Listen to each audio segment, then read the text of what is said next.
শীতের অলস রোদে কাঠের চেয়ারটা টেনে নিয়ে বারান্দায় বসে আছে বৃষ্টিলেখা।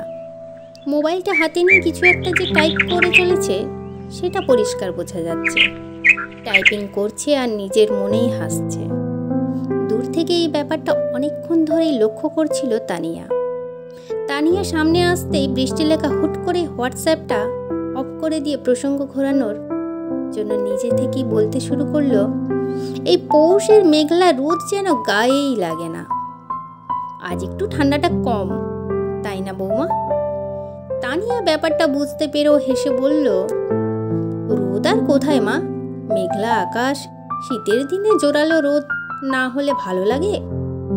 ঠিকই তো, তা তুমি একটু ঘুমিয়ে নাও, অফিস থাকলে তো দুপুরে রেস্ট হয় না একটুও।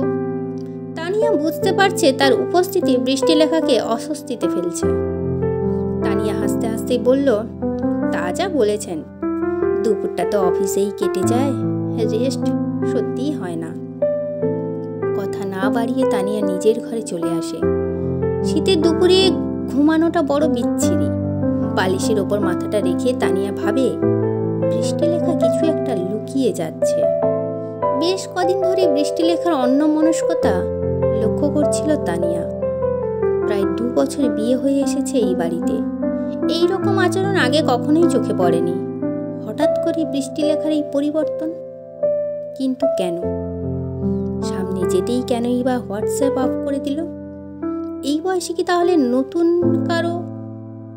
শান্ত স্বভাবের বৃষ্টিলেখা এমনিতেই মৃদুভাষী।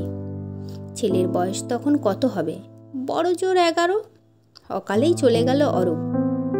বৃষ্টিলেখা কখনো ভেবেছিল অরূপ তাকে একা করে দিয়ে চলে যাবে? নিয়তির বিধান।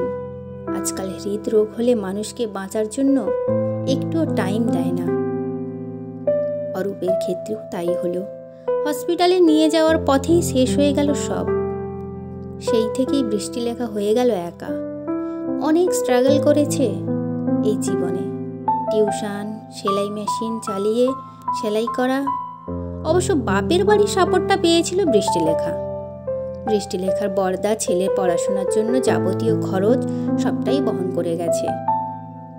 সেই থেকেই জীবন চলছে। কেটে গেছে বৃষ্টিলেখার জীবনের 18টা বছর। বৃষ্টিলেখা এখন একটা এনজিওর সাথে যুক্ত। ছেলের বিয়ের পর বৌমা তানিয়াই সে ব্যবস্থা করে দিয়েছিল। সপ্তাহে 5 দিন ওখানে যায়। কিছু অনাথ বাচ্চা, বয়স্ক মানুষ আছে, তাদের সাথে সময় ভালোই কেটে যায়। বিয়ের পর তানিয়াই একদিন বৃষ্টিলেখাকে বলল, এইভাবে ঘরে বসে থাকবেন না মা, তাতে আরো একা হয়ে পড়বেন। কোনো একটা কাজের সাথে যুক্ত থাকলে দেখবেন অনেকটা ভালো থাকতে পারছেন। তানিয়ার ইচ্ছেতেই বৃষ্টিলেখা এনজিওর সাথে যুক্ত হয়েছে।